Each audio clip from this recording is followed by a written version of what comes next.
A paz do Senhor para todos os nossos irmãos e professores, da EBP, lá de Teófilo Otoni, nosso irmão querido, que tenho muita estima por ele, o nosso pastor agora, Elias Barbosa. Que Deus abençoe vocês, estão completando um ano, de gravações ininterruptas, Que Deus esteja com vocês, irmãos, que Deus abençoe todos os irmãos, desde o irmão Elias até a bancada maravilhosa que traz estudos para fortalecer, a Igreja de Cristo.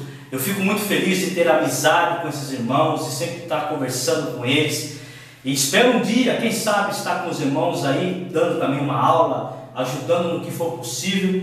Mas daqui dos professores em Cristo EBD, vai os nossos cumprimentos, parabenizando vocês, que Deus abençoe grandemente o trabalho de vocês, que vocês tenham forças para que continuem esse trabalho, para que não venham parar e que deem continuidade para aqueles que estão para vir também, que venham sentir o gosto, de dar aula na escola bíblica dominical. Só quem dá aula na escola dominical sabe o privilégio que é, a alegria que é.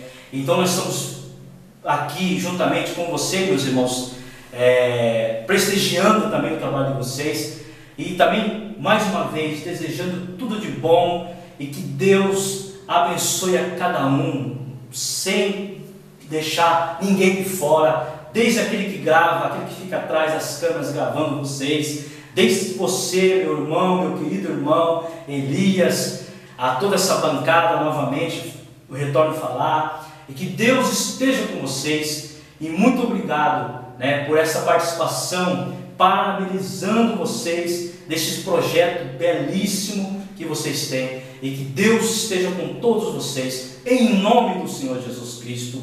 Amém. Shalom, Shalom, meus queridos.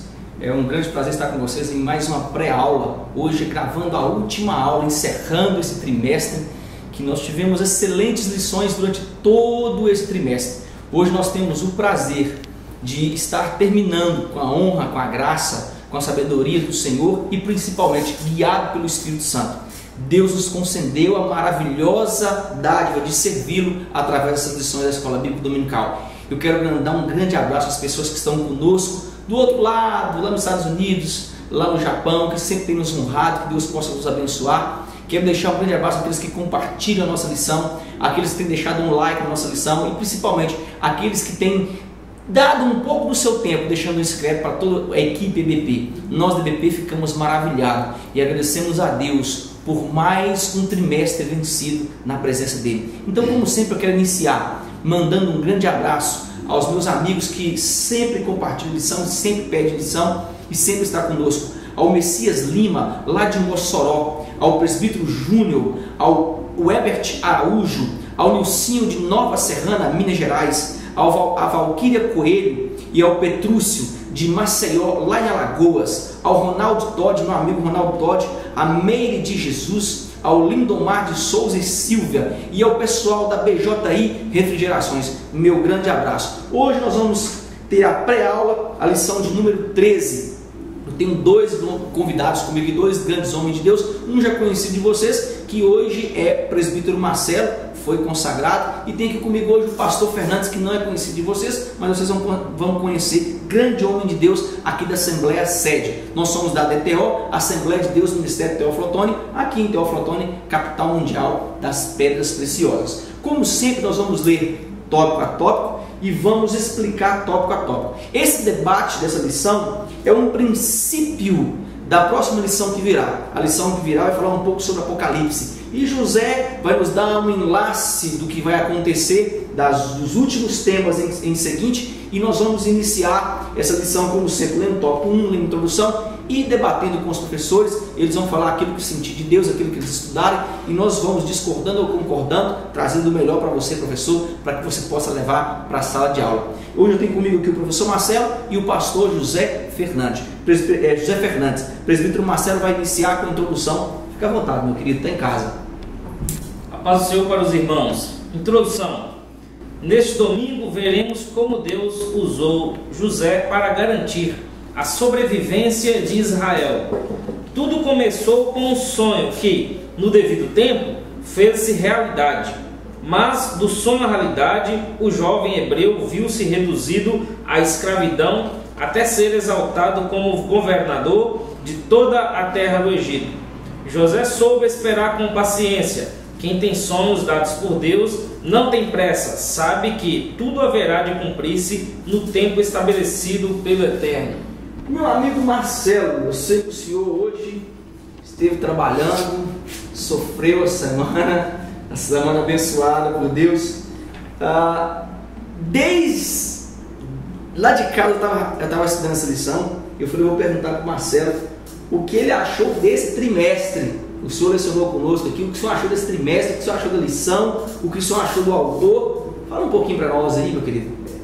Foi um trimestre muito proveitoso, bem colocado aqui pelo nosso querido pastor Elias, que nós estudamos aí fatos que aconteceram no livro do Gênesis. Talvez alguns fatos que a gente passa despercebido, mas foi muito bem colocado. O período da criação, a queda do homem, o resgate do homem, a oportunidade que Deus deu ao homem para ser resgatado do pecado, e isso tudo nos aponta para textos que nós já estudamos e às vezes passa despercebido, como a vinda de Jesus para salvar a sua igreja. E isso aqui traz um grande proveito para a igreja, para o ministério, para que as pessoas saibam como tudo se criou, como tudo foi feito, como Deus criou tudo, o propósito de Deus para a vida do homem, e assim também esse plano de salvação que se estendeu a partir da queda do homem. Foi o marco, podemos dizer, o marco inicial do plano de salvação de Jesus para a humanidade. Está comigo aqui hoje o pastor José Fernandes, novato aqui na sala, mas um grande prazer convidá-lo, um grande homem de Deus. O senhor achou dessa lição, meu querido? Você é professor de homens aqui da sede, fica à vontade.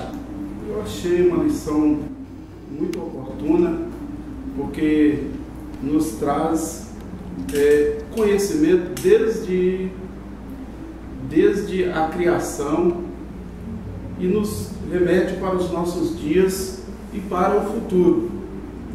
Não deixa de ser também um assunto apocalíptico, porque quando nós conhecemos o passado e o presente, nós temos uma noção melhor do porvir.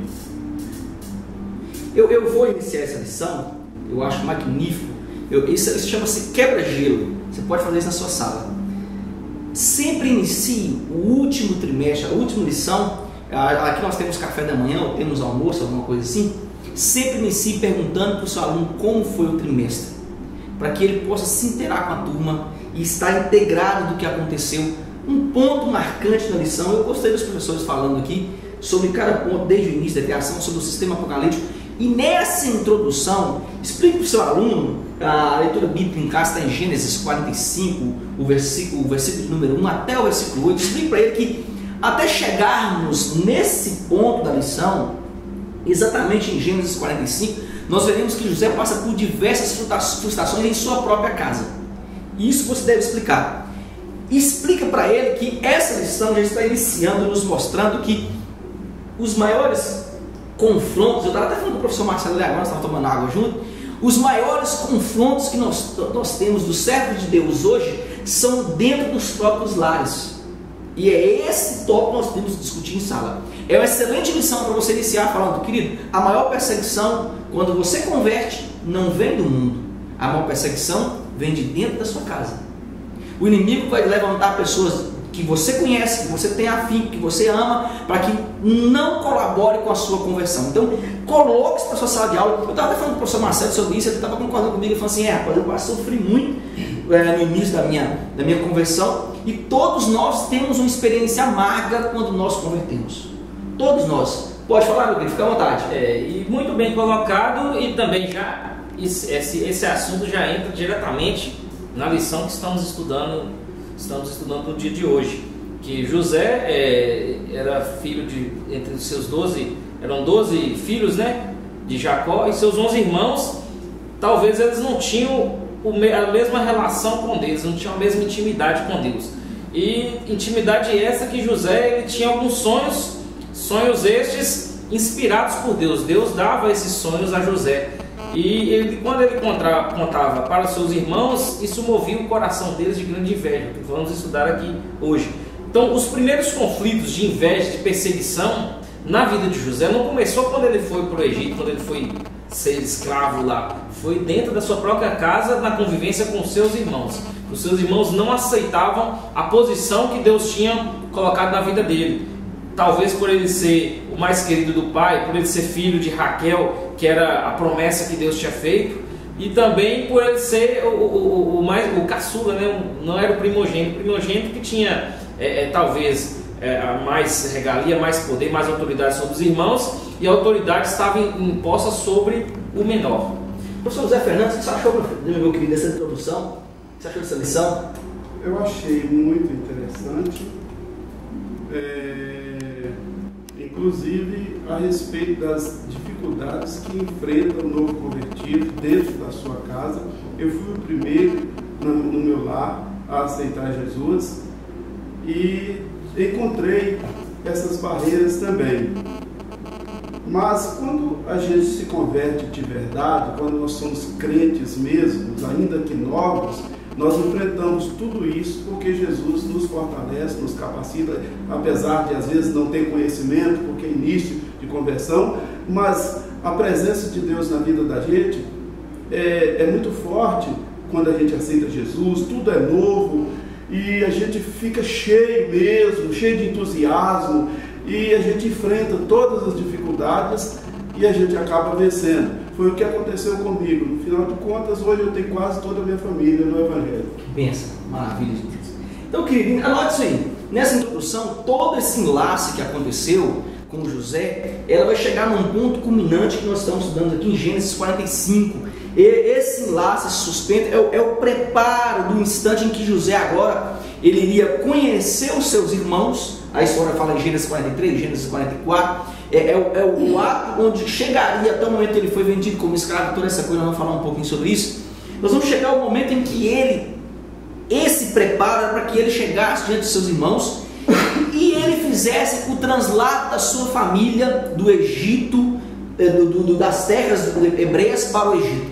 Ele vai levar toda a sua família para morar com ele. É sobre isso que nós vamos falar, é sobre essa perseguição de José que nós vamos discutir aqui nessa lição. Então anote tópico a tópico, essa introdução, faça o que nós estamos fazendo em sala esse quebra de gelo e coloque cada aluno para falar um pouquinho sobre perseguição dentro do próprio lar. Eu vou iniciar aqui no tópico de número 1 com o pastor José Fernandes, diz a história de José. Fica à vontade, meu querido.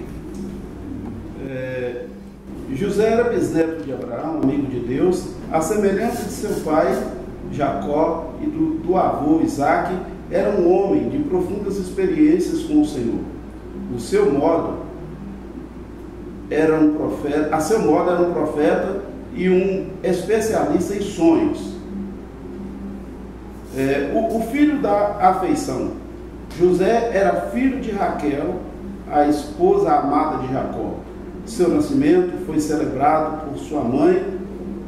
Em hebraico, José significa Jeová acrescenta. José, ele é bisneto de Abraão e filho de Jacó. Esse servo de Deus, ele passou por muitas experiências difíceis no início, como o professor Marcelo aqui, ele expressou que José, no início, ele era invejado por seus irmãos. Nós, lendo a palavra de Deus, nós vemos isso, que ele teve sonhos. José teve sonhos. O primeiro sonho dele, ele sonhou que eles se encontravam no campo, atando feixes ou molhos, dependendo da versão bíblica, e que o molho dele se colocava de pé, e que os molhos dos seus irmãos rodeavam o seu molho e eles se inclinavam ao molho dele. E isso provocou uma grande inveja aos seus irmãos, nos seus irmãos, eles já invejavam dele pelo fato de seu pai de tratar com diferença, de ter feito uma túnica colorida para ele, uma túnica diferente dos outros irmãos, e agora aumentou mais a inveja sobre ele. José era considerado o filho da esposa amada, que era Raquel, e em decorrência desses fatores vieram a acontecer na vida dele coisas desagradáveis, perseguições, agressões, de maneiras que ele sofreu muito para chegar aonde ele chegou. Eu vejo nessa vida, nesse entrelaço de José, nesse início, algo marcante na vida de José.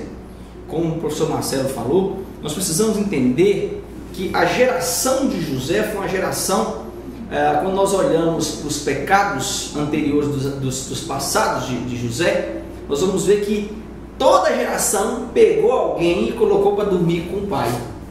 O mesmo caso acontece com José. A mesma coisinha vai acontecer com Abraão. E os demais seguidores da fé trazem consigo, porque era permitido naquela época. Nós falamos isso na aula. Deus, ele a pessoa dizia, mas Deus permitia a poligamia? Isso era muito, nós tivemos uma lição muito interessante sobre isso. Deus, na versão que nós falamos, que Deus tolerava, como diz o mineiro aqui. E isso é interessante. Mas tinha as consequências. E o próprio caso de Ismael, não foi o que nós falamos aqui, foi a consequência até os dias de hoje. Nós devemos prestar bem atenção nisso aí, as divisões das tribos e o caso novo, no caso de Ismael. Não é isso, Marcelo? Até que definitivamente foi entregue a Moisés, através das leis, que era proibida a poligamia, proibido o incesto, que isso eram situações comuns. E os históricos que nós temos de poligamia na Bíblia, no período anti-Moisés, todos tiveram graves consequências para as suas gerações. E muitas delas, igual falou nosso querido amigo pastor, perduram até hoje. Eu acho magnífico, anote-se que o nome de Yosef, que significa José, do hebraico, José, ele significa aquele que acrescenta, ou descobridor das coisas ocultas. Ele foi o 11º filho de Jacó, com a primeira, a mulher que ele mais amava. Então nós colocamos ela como primeira, mas ela não era a primeira. Isso aqui é interessante. Ela foi, se não me engano, a 4ª mulher de Jacó. Olha o quanto José sofreu por ter diversas filhos antes. Então ele não ocupava um trono de posição perante os demais primogênitos. E todas as mulheres deram diversos filhos a Jacó. José nasce num enlace totalmente diferente. Era da esposa amada, mas tinha diversos filhos antes. Isso vai chamar a atenção. A bênção, e isso nós devemos anotar, eu queria que você anotasse isso aí, porque a bênção gerada por Deus a Abraão vai nos mostrar a importância de alguém que cultiva e persevera em uma promessa. Por que eu estou falando isso? Porque o termo Pai das Nações nos mostra quanto a geração dele seria fiel a Adonai. Esse é o caso agora do seu bisneto José. Ele continua fiel a Deus, mesmo em meio a toda essa tribulação. Eu vou falar alguma coisa, professor Marcelo? Fica à vontade, meu querido. E bem colocado também a questão da família de José. Se avaliarmos a geração de José, seu avô, seu bisavô, eram homens que buscavam a Deus e homens que tinham promessas e grandes experiências com Deus. José, não muito diferente, ele começou a copiar essas experiências, talvez que ele tinha aprendido com seu pai Jacó em casa. Ele foi copiando essas experiências e seguia dessa forma.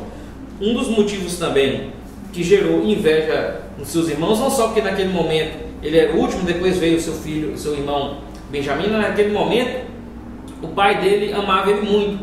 O nosso pastor aqui colocou que ele tinha ganhado uma túnica de várias cores, e também os seus irmãos, é importante ressaltar, eles cometiam algumas transgressões, algumas coisas que eles faziam que eram contra a vontade de Jacó. E José, como ele era um homem muito reto, ele temia muito ao Senhor. Quando aconteciam essas situações, ele chegava e contava para o seu pai, não se importando com as dificuldades que ele iria sofrer com seus irmãos, as perseguições. e isso ia provocando ira nos seus irmãos. Eles iam se irando contra ele, se afastando dele, eles iam para o campo, não esperavam ele, não levavam ele consigo, ele chegava depois, e isso ia gerando confusão, ao passo que chegou um momento que Deus, falando com José, deu a ele os sonhos, onde que seus irmãos, na interpretação bíblica desses sonhos, os seus irmãos, inclusive seu pai, se curvava diante dele, mas não aquela como se eles fossem servos, mas que Deus estabeleceu um poderio na mão de José para que ele fosse abençoar os seus irmãos, e naquele momento eles não souberam interpretar e achavam isso de forma que ele iria governar, iria oprimi-los, ia pisar sobre eles, como mas interpretando pela forma bíblica, nós vemos que era uma forma amorosa de Deus tratar com aquela família e também futuramente com Israel. Eu vou continuar aqui no tópico número 2, que fala o fim da decisão. Talvez seu nascimento tenha levado Jacó a munir-se de uma firme atitude diante de Labão, seu sogro. Deixe-me ir, que me vá ao meu lugar e à minha terra. O fio do coração mexeu com a alma do patriarca que, por longos anos, achava-se exilado em Padã Arã. Enfim, chegara a hora de retornar à casa de Isaac, seu pai. Entenda uma coisa nesse tópico de número 2 para você anotar e levar para a sala. O termo deixa-me ir, ele mexeu profundamente com Labão. E isso que você deve entender. Esse profundamente mexeu com Labão não foi só no quesito família. E eu quero deixar isso bem claro para que você entenda. Não foi só no quesito família, mas sim no quesito que todo homem não gosta de ser tocado. O quesito financeiro. Você quer ver algo sobre isso? Gênesis 30, o versículo de número 27, olha o que disse Labão. Labão lhe respondeu: ache eu mercê diante de ti, fica comigo.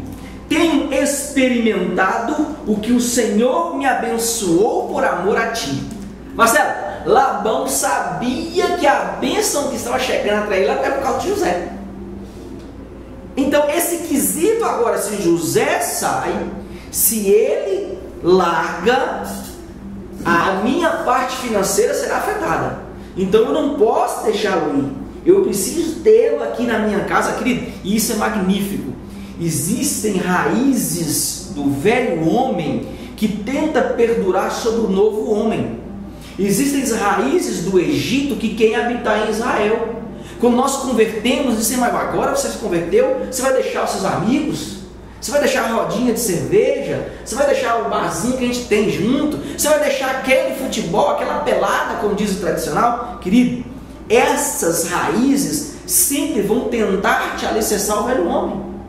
Não estou querendo tirar de você o quesito social, mas você tem que ter muito cuidado para com isso, porque o inimigo ele fica ao redor tentando te tragar em todo momento. Então entenda uma coisa: aquele que trabalha com afinco, anote isso aí, sabedor de que Deus é a sua prosperidade, ele sempre será surpreendido. Olha que maravilha, magnífico aqui. Aquele que trabalha com afinco, sabedor de que Deus é a sua prosperidade. Prosperidade não é financeira aqui não, prosperidade em tudo. Prosperidade em paz, em harmonia, em espiritualidade. Então esse que trabalha com afinco, ele sempre será surpreendido por quem? Pelo próprio Deus. Por quê? Deus sempre honra aquele que reconhece que tudo o que ele tem vem do próprio Deus. Gênesis 30, 29 e 30, olha o que disse Jacó. Jacó disse: tu sabes como te venho servindo e como cuidei o teu gado. Jacó fala lá no início para Labão. Eu coloquei até José aqui, estava confundindo com o professor Marcelo aqui. Vamos tratar o caso de Jacó aqui antes. Então Jacó, ele fala com Labão. O que ele fala com Labão? Tu sabes como tenho te servido e como cuidei do teu gado. Versículo 30 diz: porque o povo que tinha antes da minha vinda foi aumentado grandemente, e o Senhor te abençoou por meu trabalho. Agora, pois, quando hei de trabalhar também por minha casa?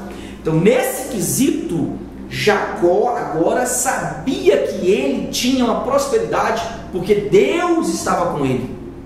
Labão aproveita a situação e usa Jacó no seu trabalho, e ele passa a prosperar por causa de Jacó. E, querido, nós vamos falar um pouquinho sobre isso aqui, das espertezas de Labão em cima de Jacó, ok? Você quer falar alguma coisa, minha bancada? Pode ficar à vontade. O professor José Fernandes quer falar alguma coisa, meu querido? Vou continuar aqui? Vou continuar. Então, eu vou continuar no tópico número 3, com o professor Marcelo, o filho dos sonhos. Pode ficar à vontade, meu querido. Pois bem, já deixando a adolescência, José teve 2 sonhos. Assim ele relata o primeiro deles aos irmãos. Eis que estávamos atando molhos no meio do campo, e eis que o meu molho se levantava e também ficava em pé, e eis que vossos molhos o rodeavam e se inclinavam ao meu molho. Embora campesinos e rudes, eles não tiveram dificuldades em interpretar-lhe o sonho. Tu deveras terás domínio sobre nós? Nem sempre nossos sonhos são compreendidos, mas se procedem de Deus, certamente se cumprirão no tempo da oportunidade. O segundo sonho foi ainda mais significativo. Eis que o sol e a lua e 11 estrelas se inclinavam a mim. Ao ouvir o relato, indagou-lhe o pai: porventura viremos eu e tua mãe e teus irmãos a inclinar-nos perante ti em terra? Por causa disso, seus irmãos vieram a odiá-lo. Jacó, entretanto, tudo guardava no coração. Na qualidade de profeta e sacerdote de Deus, sabia que algo grandioso estava para acontecer com o filho sonhador. Anotou algo sobre isso, meu querido? Quer falar? Pode ficar à vontade. Muito bem colocado também esse tópico. Fala-se também daquela labuta. O primeiro sonho de José fala mais daquela lida com a terra, a lida do campo que eles tinham, que os irmãos talvez faziam de forma relapsa, e ele fazia de forma correta, de forma que o seu molho ficava de pé e o molho dos irmãos se inclinavam para ele. Você vê, eu acho magnífico isso que você está falando. Eu vou te cortar aqui, mas você me lembrou uma visão totalmente espiritual nesse quesito, que eu acho interessante nós frisarmos, professor, que esse primeiro sonho de José, ele nos leva a uma dimensão espiritual, como você está falando. Ele tinha tudo em primeiro e fazia bem feito. Eu vou te perguntar uma coisa aqui que eu não deveria te perguntar, mas você concorda que quem trabalha perfeito na casa do Senhor é perseguido? Não, sem dúvida, porque a forma que José trabalhou, ele trabalhou dentro daqueles padrões de Deus. Ele fazia tudo conforme a vontade de Deus. Ele colhia, ele plantava e Deus o exaltava de acordo com o que ele fez. Vou mudar a pergunta. Eu gosto de jogar pimenta na sala para os alunos possam entender. Você é um rapaz que trabalha perfeito, eu conheço o seu trabalho, vejo aqui na sala, assim também como o pastor José Fernandes, tem uma equipe de missão maravilhosa. Vocês são perseguidos na igreja? Claro.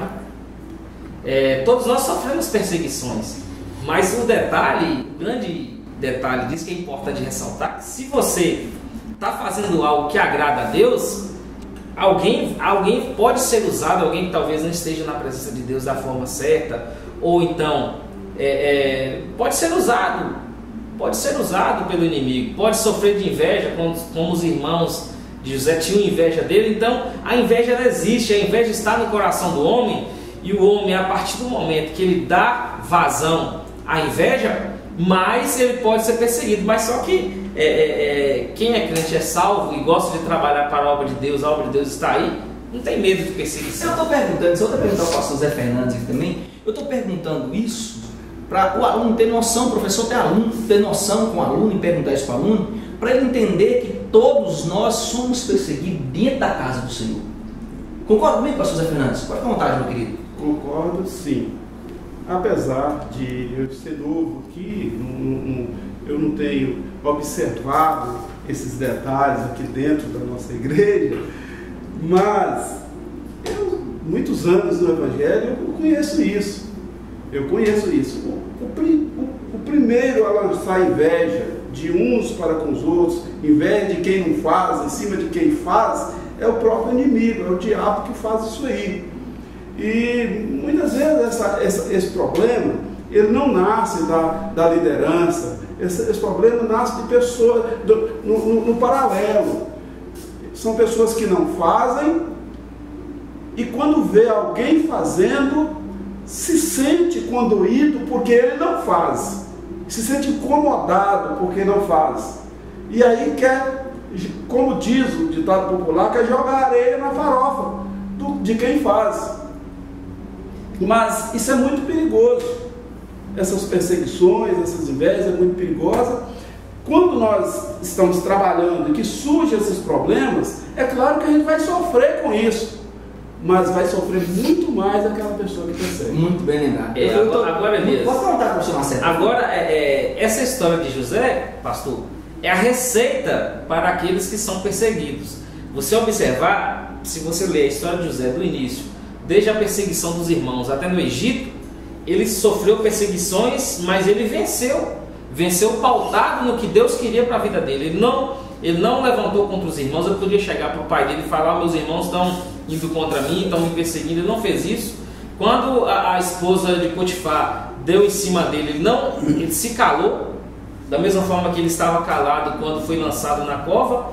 Ele se calou, ele não levantou contra, e no momento certo Deus exaltou ele de forma que ninguém pôde se levantar contra ele e ninguém teve condição de derrubá-lo mais à frente. Então a bênção de Deus está para aqueles que trabalham, sofrem perseguição, mas só que conseguem vencer pelo sangue de Jesus e cumprindo a sua tarefa com categoria. Eu acho magnífico ainda esse tópico aqui, só para complementar esse tópico de número 2, que o segundo sonho, ele nos mostra um princípio de um grande acontecimento em na vida de José e também em nossas vidas, que todo sonho ele vai se iniciar com a adversidade de quem nos ama. Agora, o porquê de estar falando isso, professor Elias? Ele vai iniciar com a adversidade dos pais, não só carnais, mas também espiritual. Isso aqui é interessante. Por que eles vão nos perseguir? Entenda, querido, isso não é por inveja, isso não é por malícia, mas os nossos pais, tanto carnais como espirituais, eles têm medo de ficarem só. É isso que aconteceu com o pai.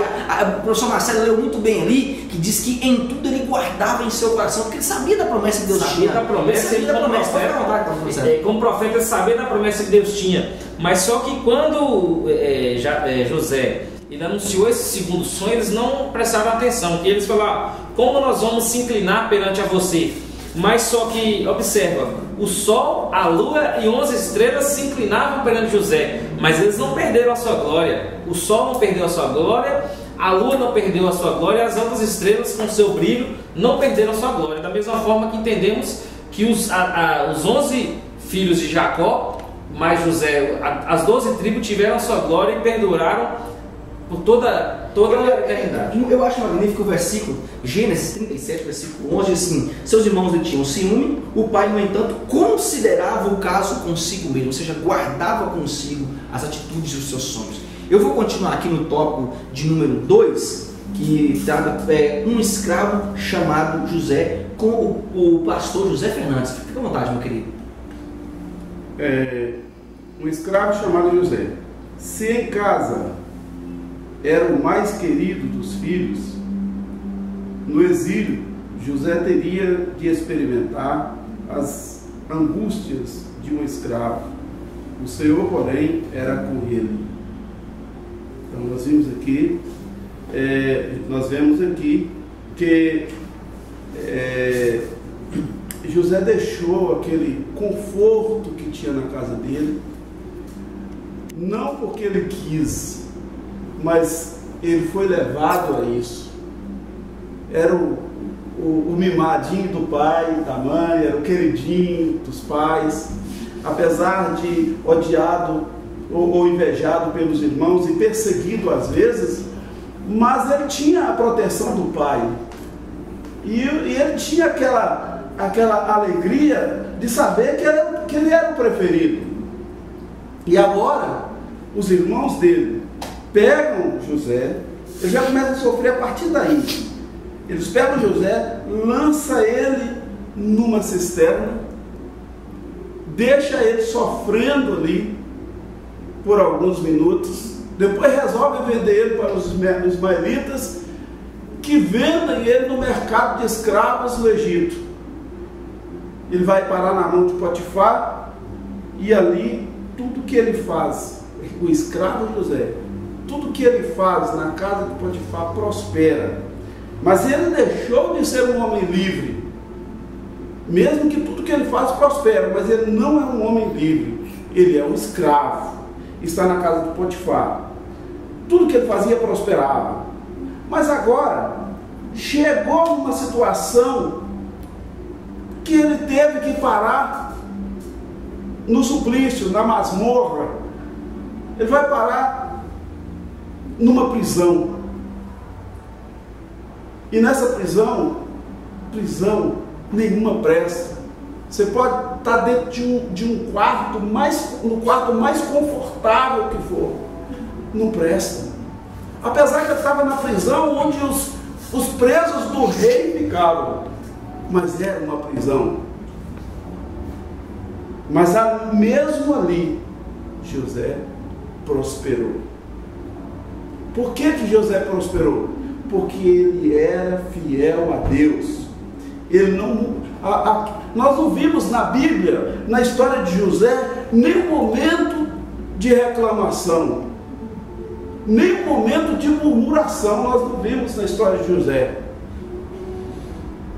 E onde ele chegava, ele prosperava, porque ele era fiel a Deus. O segredo do sucesso de José era a fidelidade. O preço de um jovem.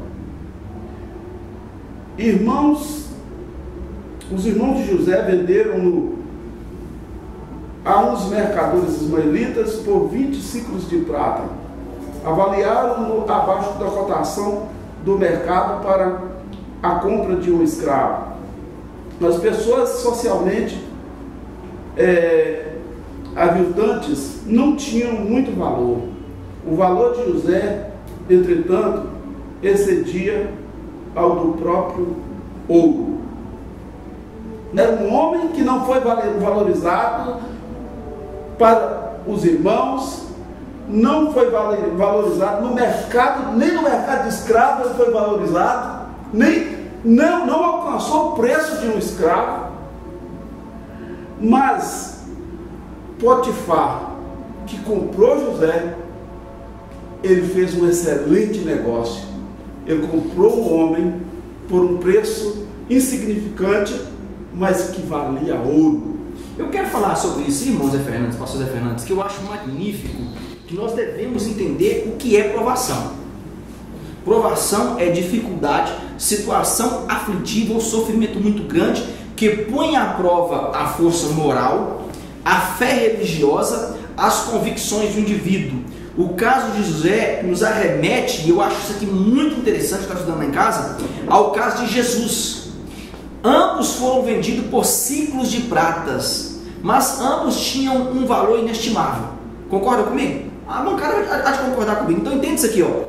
O que nós precisamos entender é que ainda que todos nos vejam, isso que se deve falar claro em sala, ainda que todos nos vejam com um valor abaixo do mercado, nós somos valiosos. Por quê? Porque nós somos comprados, nós somos filhos daqueles que nos comprou por preço de sangue. E Paulo fala algo sobre isso em Romanos 8,32. Olha o que Paulo diz: aquele que não poupou o seu próprio filho, antes, por amor de todos, o entregou. Porventura, não nos dará grandiosamente com ele todas as coisas? Quem tentará acusação contra os eleitos de Deus? E é Deus quem os justifica. Quem os condenará? É Cristo Jesus quem morreu, ou antes, quem ressuscitou, o qual está à direita de Deus e também intercede por nós. Professor Marcelo, fica à vontade, meu querido. Muito bem colocado, pastor. E nós vemos aí um paralelo da vida de José com Jesus. Que José foi muito desvalorizado quando os irmãos dele os venderam por 20 ciclos de prata, que naqueles tempos ele valia pouco mais que o salário de um homem. E depois não temos relato do valor que ele foi comprado pelo Potifar, mas Potifar, como disse o pastor Fernandes, ele fez um grande negócio, porque José, ele era aquele homem que iria salvar o país do Egito, a terra do Egito e todas as nações circunvizinhas de uma grande miséria, de uma grande desgraça. E foi isso que ele fez. E Jesus, da mesma forma, foi vendido barato pelo Judas, depois se arrependeu que o valor não tinha, as moedas que ele trocou não tinha tanto valor, mas Jesus foi aquele que marcou a geração daquela época. Ele salvou toda a humanidade a partir daquele momento da sua morte e também os outros que estavam adormecidos para a vida eterna. O homem estava condenado à perdição eterna, não tinha esperança, não tinha mais sacrifício de bodes, de carneiros que salvasse o homem. Mas Jesus, naquele momento, por 30 moedas de prata lá, ele trouxe a salvação para toda a humanidade, isso abrangeu de forma não só aquela cidade de Jerusalém, mas todos os confins da terra podem desfrutar da salvação pelo sangue de Jesus. Eu acho magnífico, se eu estava falando sobre numerologia, o professor Pedro gosta muito de numerologia, nós vamos ver que 30 moedas, 3 era o número da Trindade. Espiritualmente falando, nós vamos ver que o homem Jesus foi vendido por 30 no mundo espiritual, para o Pai, para o Filho e para Deus. Isso aqui é magnífico. Ou seja, Deus, Jesus e Espírito Santo. Há uma conexão nessa Trindade que nós precisamos estudá-la para que nós possamos entender. Em todo tempo nós veremos a Trindade reinar sobre toda a Bíblia. O tópico de número 2 diz a pureza de um jovem. Quem serve a Deus prospera até mesmo na servidão. Não sabemos o preço que Potifar ofereceu por José, mas logo descobriria ter adquirido um bem muito valioso, pois todo o que o jovem hebreu punha-se a fazer prosperava. Quem serve a Deus prospera em qualquer circunstância. Por ser um jovem formoso, não demorou a ser cobiçado pela esposa de seu amo. José, porém, temia a Deus e guiava-se por uma ética superior. Por isso, respondeu à sua senhora: como, pois, faria eu este tamanho mal e pecaria contra Deus? Os 10 mandamentos ainda não haviam sido decretados, mas a lei de Deus já estava gravada no coração de José. Anote sobre isso aí. Eu acho magnífico, você anote isso aí. José não era apenas um homem de fé nesse início. Entenda isso aqui. Ele era também um homem de ação. Por quê? Pois todo o projeto, e eu acho magnífico isso aqui, e todo o projeto, ele tem que existir um fazedor para que o sonho se torne realidade. Todo homem de ação, ele traz consigo a lei de Adonai gravada não em pedra, nem tampouco por homens. Isso você deve entender. Mas ele traz consigo guardado em seu coração. Gênesis 39, versículo de número 9, há algo magnífico sobre isso. Olha que interessante esse texto, Gênesis 39, versículo 9. Olha o que diz: ele não é maior do que nesta casa, e nenhuma coisa me vedou, senão a ti, porque a sua mulher, como cometeria eu tamanha maldade e pecaria contra Deus? Então José, ele ainda não tinha a lei, mas José aguardava os mandamentos de Deus. Então todo homem que converte ao Senhor, que tem um impacto com Jesus, é uma nova criatura, ele passa a zelar, não pela lei do homem, nem tampouco pela Torá, mas ele passa a zelar pelo cultivo do amor a Adonai. Professor Marcelo, o que você quer falar sobre isso, meu querido? Fica à vontade. Eu queria fazer uma pergunta até para o senhor, para a sua pessoa. Por que Potifar não matou José em vez de encerrar uma prisão? Eu acho magnífico essa pergunta do senhor, porque segundo o costume egípcio, e isso é interessante, que todo o homem traidor, ele deveria passar um tempo na prisão. E você não acha também que ele conhecia o caráter de sua esposa, não? Justamente eu queria falar. O próprio Potifar, segundo os historiadores, até há um livro que fala sobre isso, ele já desconfiava da sua esposa, do caráter da sua esposa. É tão magnífico que nós vimos Deus fazer com José, também tem uma ação de Deus, nós não devemos questionar isso, mas é tão magnífico que nós vamos ver que Potifar coloca José para ficar com os seus oficiais na masmorra dos oficiais. Se ele tivesse certeza do que José havia feito, ele deveria ter lançado no cárcere, e um cárcere privado, sozinho, num lugar frio, onde ninguém tivesse acesso. E nós vamos ver logo após isso aí, José passa a tomar conta da prisão onde tinha os seus oficiais, os seus comandantes, que eram julgados pelo próprio Era uma cela especial. Justamente. É uma prisão relaxada, como nós temos no Brasil hoje, né? Na Receita Federal. É algo nesse estilo, mais ou menos. E nós vemos também pela história que José, nós não achamos isso, mas a Bíblia que fala, não é eu que acho, a Bíblia, que ele era um homem muito bonito. Então talvez pode ter despertado algum interesse na esposa de Potifar. Ela, como escrava, achou que ele poderia cumprir várias tarefas, inclusive tarefas sexuais. Só que ela estava um homem de Deus, um servo de Deus, que até neste momento ali, mesmo muito antes das leis de Moisés, ele preferiu servir a Deus, preferiu ir por cárcere do que se entregar aos desejos carnais. Ao contrário do seu irmão, né? É bem lembrado assim, professor Marcelo, que o próprio Potifar tinha mulheres que o servia sexualmente. Isso é muito bem lembrado. Talvez sua esposa estava querendo imitá-lo.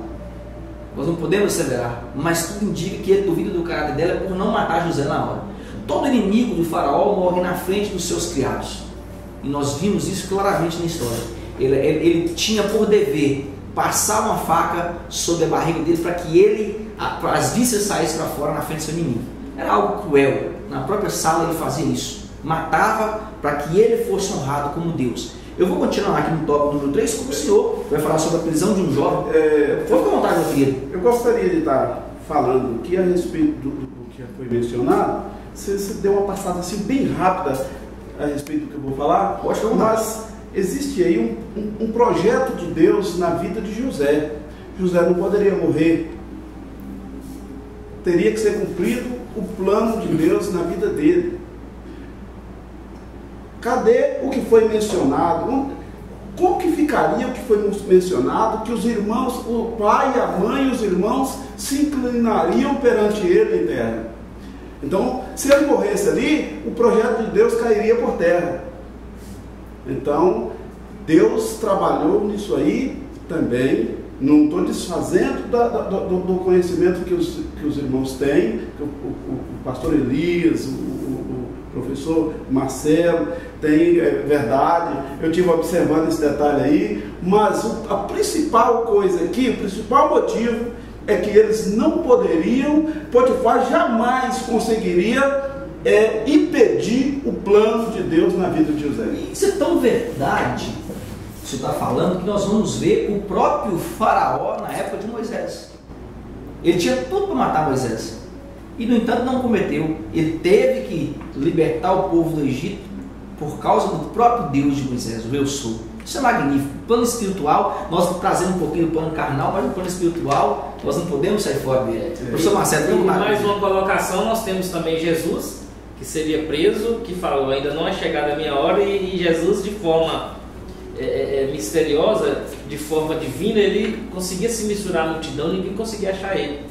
E também tem mais um fato aí a respeito dos sonhos de José, voltando, porque os sonhos que José teve foram sonhos inspirados por Deus. Foi Deus que colocou aqueles sonhos na vida de José. Não foi ele que sonhou dominar os seus irmãos, não foi ele que sonhou ser governador do Egito, não foi ele que, como nós temos sonhos de estudar, de ter uma profissão, de se formar. Ele não teve esse sonho. Foi algo que Deus colocou na vida dele para libertar o seu povo. E da mesma forma, como nós podemos trazer isso para nossas vidas?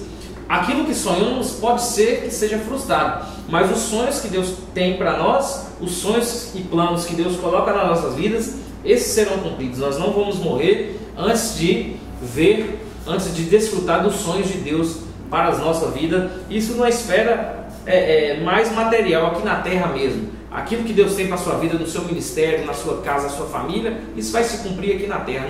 Você não vai morrer, sua geração não vai passar sem que você desfrute disso, desse plano de Deus para a sua vida. Tópico número 3 é com o senhor, pode ficar à vontade, meu querido. Vamos lá. A prisão de um jovem, embora muito o assediasse, a mulher de Potifar não conseguiu arrastá-lo ao pecado. Certo dia, porém, estando apenas os dois em casa, ela o agarrou pelas roupas. Ele, desvencilhando-se, deixou-lhe as vestes nas mãos e fugiu nu. Só um homem revestido da graça de Deus é capaz de semelhante reação. Vendo-se rejeitada, a mulher acusa-o de querer forçá-la. Quanto a Potifar, a fim de salvar as aparências, manda-o à prisão, onde eram apenados os oficiais do rei. O egípcio poderia ter executado o hebreu, todavia, apesar de sua ira, preferiu não matá-lo. Apesar do cárcere, José é bem sucedido. Por isso o carcereiro Mó entrega-lhe o cuidado dos outros presos, pois tudo o que ele fazia, o Senhor prosperava. Eu acho que era a cadeia. E eu vou falar algo sobre isso espiritual, sobre isso aqui, que a melhor oferta do inimigo pode até nos levar à prisão. Entenda isso aqui para você, anote e leve para sua sala. Mas é lá que Deus, ele mostrará que os planos dele não morrem nas nossas vidas. Não. Isso é magnífico, querido. E também não interessa onde é que você esteja. Muito que você seja servo de Deus, se você está na prisão, se está numa cova de leões, se está numa fornalha de fogo, se está subindo a cruz, nesse momento Deus vai te honrar, Deus vai te livrar daquela perseguição. Mas Ele não tira a sua carga. Porém, Deus vai estar com você em todos esses momentos de adversidade. Eu acho magnífico sobre isso que o professor Marcelo está falando, que quem tem que despontar, se desponta em qualquer lugar e em qualquer situação. José vai mostrar isso. Quer ver algo magnífico sobre isso? Olha, José ainda preso, além de administrar a prisão, ele tinha que administrar mais 7 coisas que eram principais na vida de um homem de Deus. Primeiro, a sua vida espiritual. O lado espiritual do sucesso de José advinha da herança espiritual que ele recebeu de quem? Dos seus patriarcas. Era o primeiro que ele administrou. Segundo, sua mente e seus pensamentos. Em nenhum momento ela foi contaminada. Como diz o pastor José Fernandes, ele em momento nenhum reclamou, em momento nenhum ele blasfemou. Terceiro, suas palavras. José não levantou a voz para ninguém em momento algum. Quarto, suas emoções. E aqui entra algo muito difícil na vida do cristão. Hoje em dia, controlar as emoções é muito difícil dentro da igreja. Porque em todo momento que nós somos ofendidos, nós queremos revidar na mesma moeda. E a Bíblia diz, ireis, mas não pecais. Isso aqui é interessante, então entenda as emoções. Por quê? Ele foi rejeitado pelos seus irmãos, longe da família, em um país estranho e caluniado. O quarto, que nós falamos emoções. Já o quinto, ele exercia a mordomia da influência. O que é isso? Mordomia da influência é, em todo o tempo ele era influenciado, mas não se contaminava. Já o sexto elemento aí, ele tinha a mordomia das oportunidades. Ele podia ter se calado diante de Faraó, quando foi acusado. Mas ele gostava de ajudar. E o caso de copeiro mor vai nos mostrar isso aqui. O sétimo, seu corpo físico. Pois quando o Faraó o chamou, ele estava limpo e sorridente. Gênesis 41, 14 vai falar sobre isso. E por fim, ele foi trabalhar como ministro da economia no Egito. Uma das qualidades de um líder é ser planejador de longo alcance. Entenda isso. A sua sala, você pode ser caluniado, você pode ser perseguido, você pode ser pisado, você pode ser maltratado, mas não se esqueça que você tem planos e você tem objetivos, e é nesses planos e nesses objetivos que Deus vai agir. Ok, querido? Até aqui? Eu vou continuar no tópico de número 3 com o pastor José Fernandes, fala um lugar de refúgio para Israel. Pode ficar à vontade, meu querido. José não se limitava a sonhar, também interpretava sonhos. O seu ministério era parecido com o de Daniel, o intérprete de sonhos. Na prisão, José foi designado a cuidar pessoalmente de 2 assessores de Faraó. E certa manhã, ao ouvir-lhes os sonhos, interpretou-os fidedignamente, de acordo com as suas palavras. O copeiro mor foi restituído ao cargo. O padeiro mor foi enforcado. Quem sonha não despreza os sonhos alheios. José, porém, atribuía esse poder não a si, mas ao Senhor. Não são de Deus as interpretações? Quando atribuímos a glória a Deus, não nos tornamos arrogantes e jamais seremos esquecidos. Professor Marcelo, nesse tópico, eu queria que o senhor notasse bem isso aí, que você vai comentar isso aí, viu? Nesse tópico em específico, o pastor José Fernandes está lendo, eu queria que você prestasse bem atenção nisso aí, que há uma incógnita nesse texto que nós precisamos decifrar. Pode continuar, pastor, fica à vontade. Nós vimos aqui uma situação aqui em que José se encontrava na prisão. Ali se encontravam 2 pessoas importantes no palácio do rei, pessoas que sempre foram da confiança do rei, senão ele não colocaria essas 2 pessoas como padeiro e copeiro mor. Era a pessoa que fazia o pão que o rei comia e era a pessoa que dava a taça de vinho na mão do rei. Essas 2 pessoas se encontravam presas ali. E o rei agora, essas 2 pessoas, o padeiro mor e o copeiro mor, tiveram sonhos, onde um sonhou que ele se encontrava com a taça do rei na mão esse foi o copeiro mor, e que havia um sarmento, e ele via as uvas, e ele tomava as uvas e espremia na taça e dava ao rei, e o rei recebia e bebia. Aí o José interpretou o sonho e disse para ele assim: em 3 dias você será chamado pelo rei. Você vai sair dessa prisão, e vai apresentar diante do rei. E você vai estar servindo o rei. O outro, vendo a forma como ele interpretou o sonho, contou também o sonho que ele teve. Que ele estava com 3 cestos cheios de pão, uns sobre o outro, uns sobre os outros, 3 cestos, e o que estava por cima dos outros estava cheio de pães, e que as aves vinham e bicavam os pães. E ele disse assim: seu sonho é o seguinte, você vai sair daqui também em 3 dias, esses 3 cestos significam 3 dias, você vai sair daqui e vai ser enforcado, e as aves vão estar bicando você, assim como bicavam esses pães, você viu no sonho. Mas ele disse José disse para para o copeiro, que quando ele saísse dali e fosse servir o rei, que ele lembrasse dele, e fizesse menção do nome dele perante o rei, e intercedesse diante do rei por ele.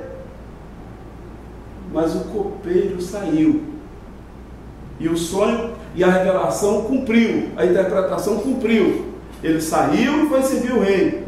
O padeiro saiu e foi enforcado. Mas o copeiro esqueceu dele, não intercedeu em favor dele perante o rei. Mas houve um outro sonho, que não está relatado aqui. O rei teve um sonho, e quando o rei sonhou, e ninguém pode interpretar o sonho do rei, e o rei já furioso, porque nenhum dos seus sábios, astrólogos, adivinhos pôde interpretar o seu sonho, e o rei muito furioso, e já tinha decretado a morte de todos os sábios, de todos os astrólogos, de todos os adivinhos. Aí na hora do aperto, o copeiro lembra de José e conta para o rei que existiu um homem na prisão, e que esse homem interpretou os sonhos dele e do padeiro, e que cumpriram de acordo com a interpretação. E aí chegou o momento de Deus trabalhar na vida de José. José sai dali e interpreta o sonho do rei, e ainda orienta o rei o que ele deve fazer para se livrar da calamidade que viria, a fome que viria sobre a terra, que nós vamos ver no segundo ponto, que será comentado pelo professor Elias. Mas o que eu quero dizer com isso é que aqui o comentarista escreveu aqui que quem tem sonhos não ignora os sonhos dos outros. José não ignorou o sonho de ninguém. Existem muitas pessoas que querem que o sonho dele cumpra, mas ele ignora os sonhos dos outros. Ele não está nem aí para os sonhos das outras pessoas. E não pode ser assim. Nós temos que zelar pelos sonhos de outras pessoas também. Professor Marcelo, nesse tópico específico, o senhor achou desse tópico? Eu achei o seguinte, que mais uma vez a justiça de Deus foi manifestada na vida de José. Você vê, José estava lá na prisão, podemos dizer assim, quieto no seu canto. Aí o copeiro mor vem contar-lhe um sonho. Fala, não, através desse sonho você vai ser libertado. E o padeiro foi enforcado. Dessa forma, nós entendemos que aqueles 2 homens, um deles era preso, passível de perdão, e o outro já estava condenado. E através da vida de José, a justiça de Deus foi manifestada dali. Embora que agradou a um e desagradou a outro, mas nós temos dois paralelos: a salvação e a condenação. E isso é algo espiritual que, como o pastor José Fernandes estava falando aqui, eu estava prestando bem atenção nas palavras dele. Nós precisamos entender que só sonha quem tem sonhos, e só vive nossos sonhos quem também sonha. O que nós precisamos entender é que aquele que começou a boa obra em nós, diz Filipenses 1, o versículo 6, ele há de terminar. Então entenda, querido, que o que esse texto está nos dizendo, como o que o pastor José Fernandes leu aqui, é que aquele que te deu o sonho também ele é poderoso para decifrar, te fazer decifrar. E não só decifrar, como também cumprir o sonho que ele te deu. É isso que você precisa entender. E dentre todo esse processo, igual o pastor José Fernandes disse aqui, nós precisamos nos guardar. Por quê? Nós estamos cercados de pessoas. Nós vamos ver, o próprio copeiro era quem auxiliava o rei, como disse o pastor José Fernandes, era quem dava a taça. E nós vamos ver que ele, o próprio padeiro, era quem fazia o pão, e eles é quem estava armando contra o próprio rei. O próprio padeiro estava armando. Essas pessoas hoje, dentro da igreja, são pessoas que olham você com a visão de um homem espiritual e tem medo de você, porque sabe que em qualquer momento você pode decifrar o que ele quer dentro do reino de Deus. Isso é algo tremendamente espiritual, nós precisamos entender isso aqui. Então quando a pessoa se levanta contra você, ele não está se levantando contra você carnalmente, mas espiritualmente. É isso que nós precisamos entender. E da mesma forma que José, dentro da sua família, ele se levantava, claro, porque Deus o colocou dessa forma, para denunciar as falcatruas, as maledicências dos seus irmãos. Da mesma forma, nós na igreja, pessoas têm medo que nós se levantemos, que Deus nos levante para denunciar algo que esteja de desacordo com a vontade de Deus. Às vezes Deus tem um plano, Deus tem uma vontade para a igreja, para os irmãos, para a família cristã, que seja em desacordo comum, mas só que quando Deus levanta um profeta, eles falam assim: o que nós vamos fazer? Nós vamos matar o profeta, vamos ser Jezabel, vamos matar todos os profetas, que aí fica da forma que nós fizemos, vamos criar, vamos retornar com a Inquisição, onde será uma lei magna, onde é que tudo que for falado será de acordo com a nossa vontade, seja feita a nossa vontade, louvado seja eu. Muito bem lembrado. Eu vou continuar aqui no tópico número 2, que diz assim: um economista de excelência, passados 2 anos completos, Faraó teve 2 sonhos bem agropecuários.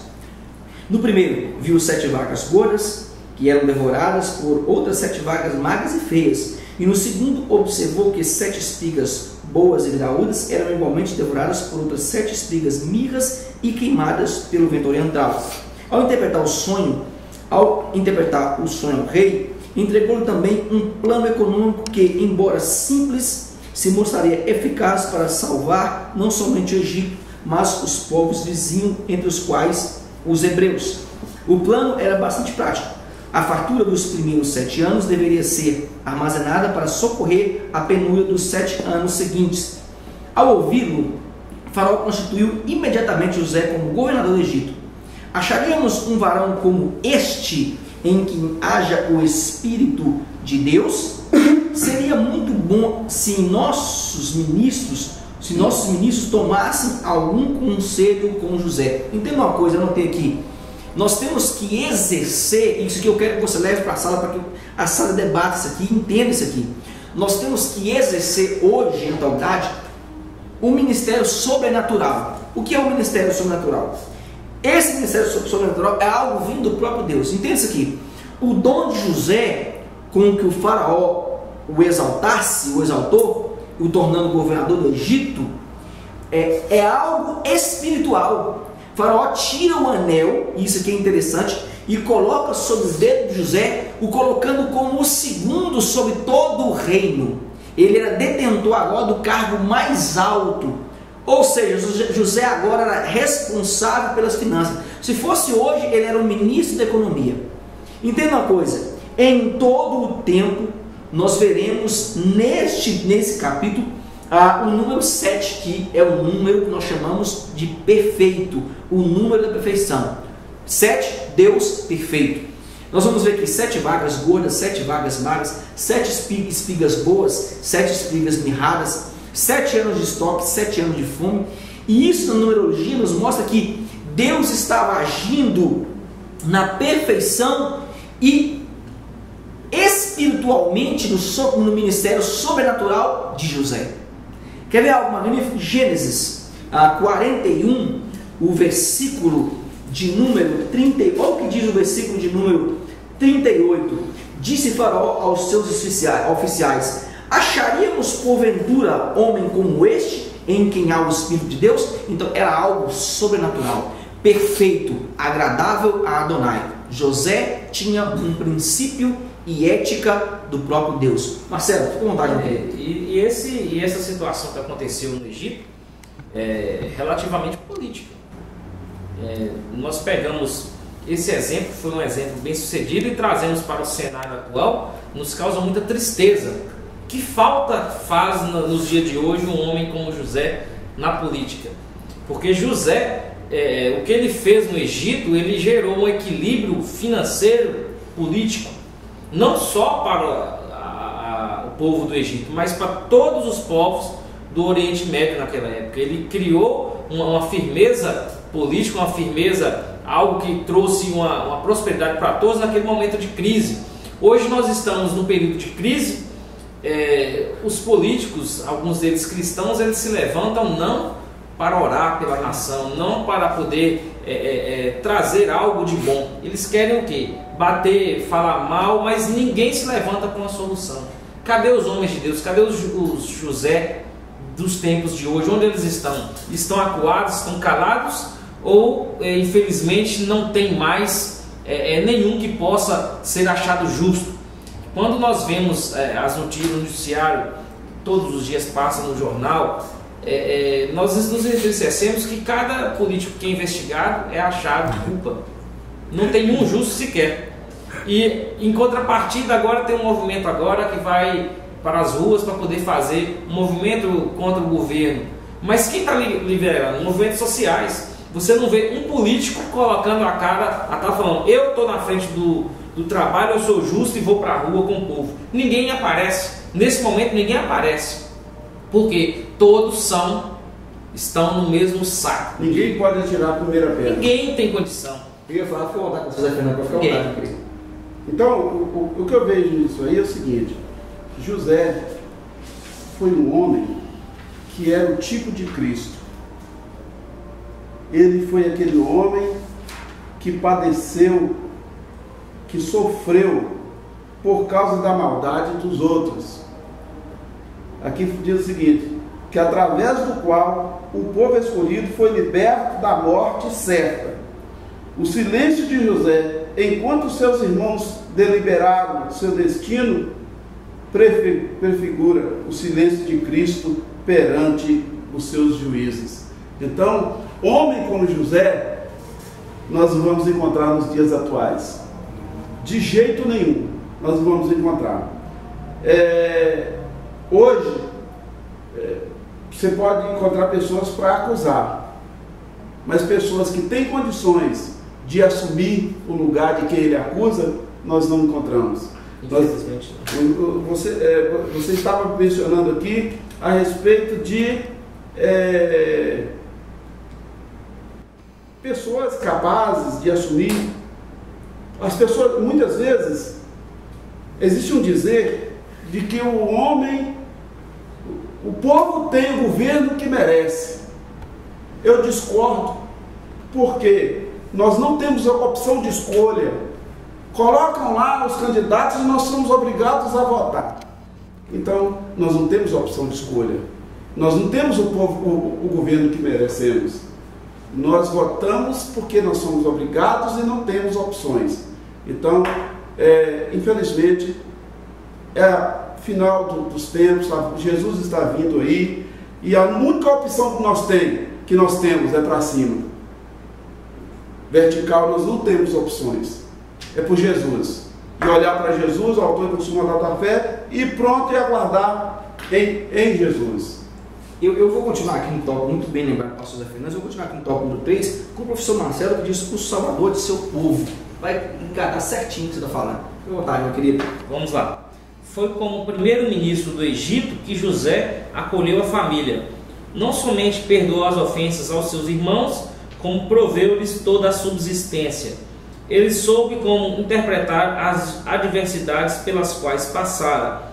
Diante da perplexidade de seus irmãos, declarou-lhes: Deus me enviou diante da vossa face para conservar vossa sucessão na terra e para guardar-vos em vida por um grande livramento. Após encontrar-se com o velho pai, Jacó instala seus familiares na terra de Gósen, onde se sustenta, e ali, distante da influência dos cananeus e dos egípcios, os hebreus puderam desenvolver-se até se tornarem uma grande e poderosa nação. Aquele isolamento seria benéfico a Ismael.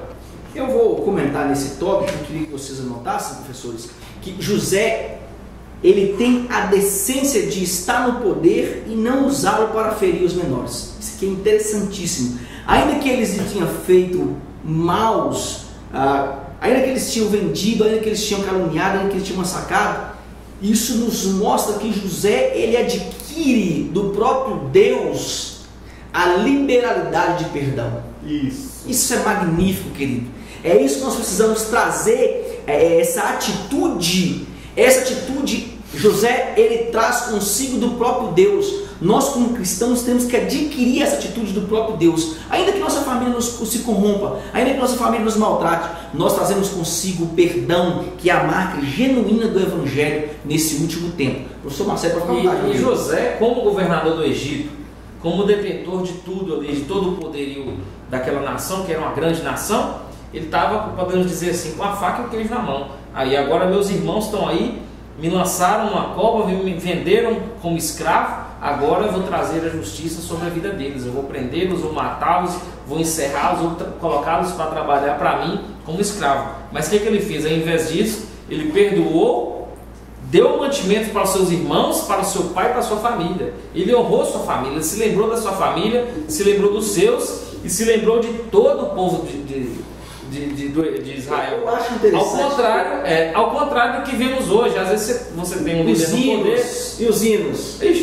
Você tem um líder no poder, ele usa daquele poder para oprimir os outros mais fracos. Os próprios hinos de hoje, você vai estar na plateia, você vai. Eu dou no palco, você está na plateia. Eu não precisa nem ser comentado, porque essa irmã até desapareceu com esse hino. Eu acho que ela deve entender. É algo que leva o pessoal, né, a uma disputa dentro da igrea. Querido, entenda uma coisa. Esse sonho para se cumprir de José, ele demorou cerca de 22 anos. 22 anos. Só para você notar e levar para a sala. Algo que aparece também nesse tópico, que o professor Marcelo leu, Gósen, é um significado incerto, significa proteção de Deus.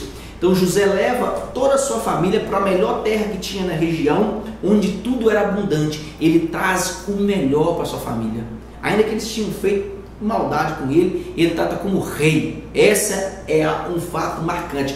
E eu escrevi algo aqui que é algo que nós devemos aprender. A família de José aprendeu com o tempo que se é rico não pelo valor que se ganha, mas pelo valor que se poupa. Eles acharam que eles estavam ganhando dinheiro vendendo José, mas na realidade, se eles tivessem poupado, eles tinham visto quanto José era um tesouro na casa deles. Então, as pessoas precisam aprender que esse evangelho mesquinho que nós estamos vivendo não é ganhar dinheiro agora. Nós precisamos ensinar a palavra genuína, porque a verdadeira fortuna do cristão não está aqui, está lá no céu com Adonai. Ok, meu querido? Eu vou continuar. Professor Marcelo, fique à vontade, meu querido. Nós vemos também na vida de José que quanto mais o crente ele é humilhado, mais Deus exalta a vida dele. Você vê, José passou por tudo aquilo, foi oprimido pelos irmãos, e como Deus exaltou a vida de José, e como sua família e o povo de Israel foi abençoado, e tantos outros povos foram abençoados pela vida de José, porque José aceitou assim, aquilo ali calado, aceitou tudo calado, foi oprimido, e Deus sempre o exaltou, até dentro da cadeia. Deus colocou ele como governador dos outros prisioneiros na cadeia. Ele chegava e mandava no cárcere lá.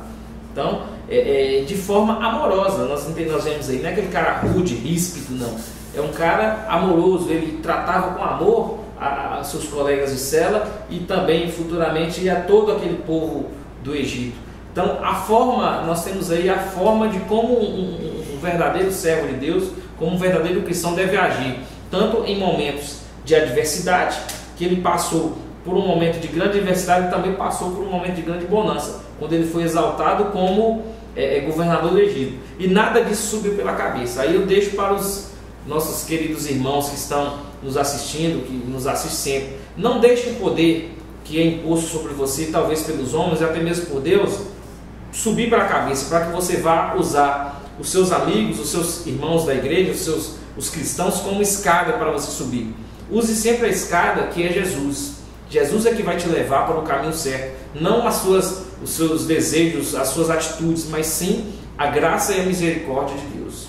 Eu vou terminar com a conclusão aqui com o pastor Zé Fernandes. Fica à vontade, meu querido. Tanto a conclusão para comentar, fica à vontade. Eu gostaria de estar lembrando aqui é que José, ele escolheu para instalar o povo dele, a família dele, na melhor terra que existia no Egito, a terra de Gósen.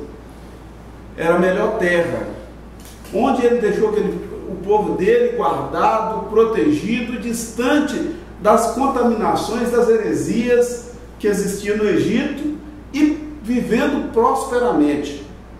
Isso foi uma resposta, não sei se ele teve a intenção, mas ele deu uma resposta que Jesus gostaria que ele desse para os irmãos dele, para a família dele.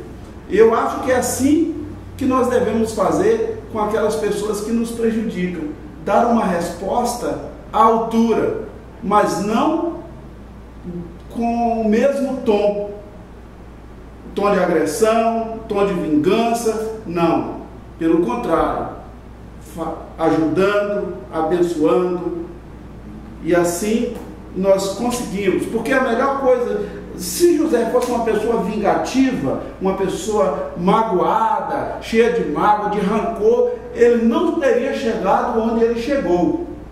Verdade. Ele só chegou porque ele era um homem de coração puro, que ele chegou a alcançar a posição que alcançou. E no mais, eu quero agradecer ao... Pode concluir a conclusão do senhor? A conclusão. Se fizermos a vontade de Deus, até as adversidades redundarão em bênçãos e livramentos aos que nos cercam. Todavia, não nos impacientemos se os sonhos que nos dá o Senhor demoram a se cumprir. Para tudo há um tempo determinado. Há tempo para sonhar e também para que cada sonho se realize, que tudo ocorra, pois, de acordo com a vontade de Deus. Eu quero voltar aqui no princípio. Se fizermos a vontade de Deus, até as adversidades redundarão em bênçãos e livramentos aos que nos cercam.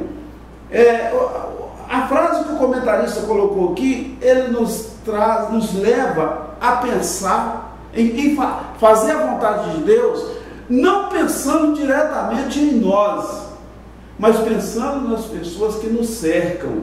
Quem tem família vai pensar na família, na esposa, nos filhos, vai pensar no pai, na mãe, nos irmãos. E aquela pessoa que é solteira, que às vezes é difícil alguém que não tem família, de jeito nenhum, mas tem pessoas que vivem solta.